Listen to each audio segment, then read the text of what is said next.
Anda kembali di Metro Siang, pemirsa. Publik menyoroti mahalnya harga tiket pesawat domestik yang membuat masyarakat lebih memilih untuk berlibur ke luar negeri dibandingkan di Indonesia. Kini ditambah lagi 17 bandara di dalam negeri, statusnya diturunkan menjadi tidak lagi bandara internasional. Selengkapnya kami hadirkan untuk Anda dalam Metropedia bersama Angki Hasibuan.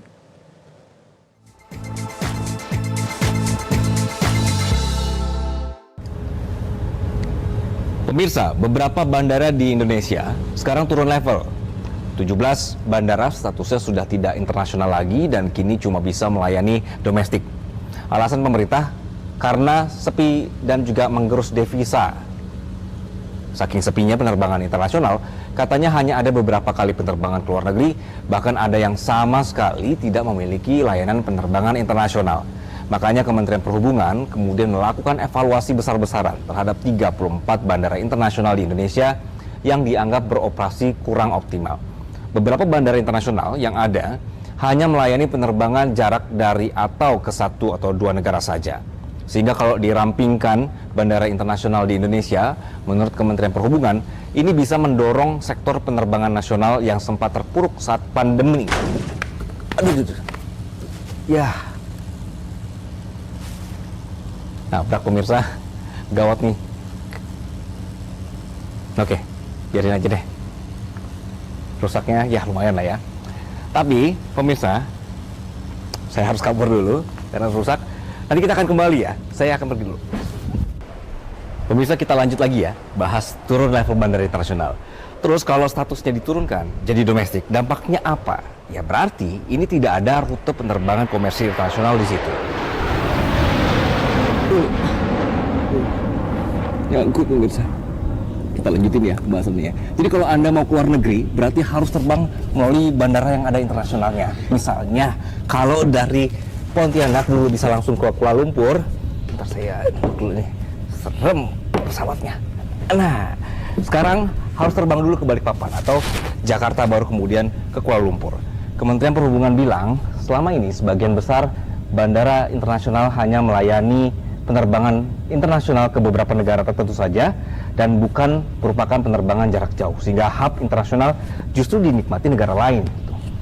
Bandara ditetapkan statusnya jadi bandara internasional seharusnya ditujukan bisa untuk membuka pintu turis mancanegara datang dan mendatangkan pendapatan daerah. Tapi kalau daerahnya juga sepi-sepi aja, nggak ada inovasi yang bisa bikin objek wisatanya menarik, turis juga nggak mau datang. Sedangkan biaya pengelolaan bandara internasional jalan terus. Ini juga yang katanya jadi alasan kenapa pemerintah mengevaluasi bandara yang banyak turun level.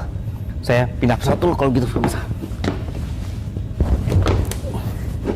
Oke, dari 34 bandara internasional, setelah dipangkas pemerintah, sekarang tinggal ini aja. Kita lihat daftarnya. Bandara di kota Anda, kalau namanya tidak ada di sini, berarti bandara Anda turun level. Jadi selain bandara-bandara ini, sekarang harus transit dulu, baru bisa keluar negeri. Repot nggak? Repot. Tapi sekarang begitulah karena keputusan pemerintah ya.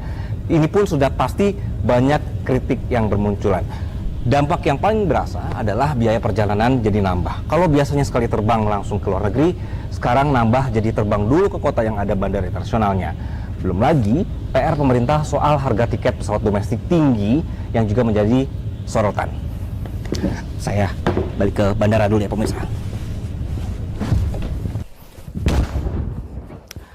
Oke, sekarang begini pemirsa, bahwa pemerintah buka penerbangan internasional ke daerah supaya banyak turis masuk. Tapi jika ada penerbangan internasional, turisnya nggak mau masuk karena daerahnya nggak menarik atau juga ribet soal transportasi publik. Misalnya begini, tidak semua bandara kan punya transportasi dari bandara ke pusat kota dengan sistem terintegrasi. Banyak taksi-taksi nembak yang masang harga mahal. Kalaupun misalnya ada bus umum, lama ngetemnya. Udah gitu ke tempat wisata, tiap beberapa meter, parkir bayar. Kemudian masuk pantai bayar, ke toilet bayar terus. Alhasil justru warga lokal memanfaatkan terbang ke luar negeri, jalan-jalan keluar karena tiketnya lebih murah daripada terbang domestik. Kondisi lainnya yang terjadi adalah nasib mereka yang sering pergi ke luar negeri untuk berobat.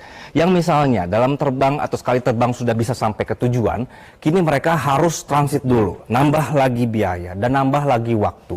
Sehingga mengkritisi kebijakan pemerintah yang menurunkan level bandara. Kalaupun memang pemerintah punya strategi baru, konektivitas ini berdasarkan evaluasi, mohon dibantu juga soal strategi tiket murah itu bagaimana, dan juga kenyamanan daerah-daerah wisata, agar kami juga merasa nyaman berwisata di negeri sendiri. Saya Anggi Hasibuan, sampai jumpa di Metropedia lainnya.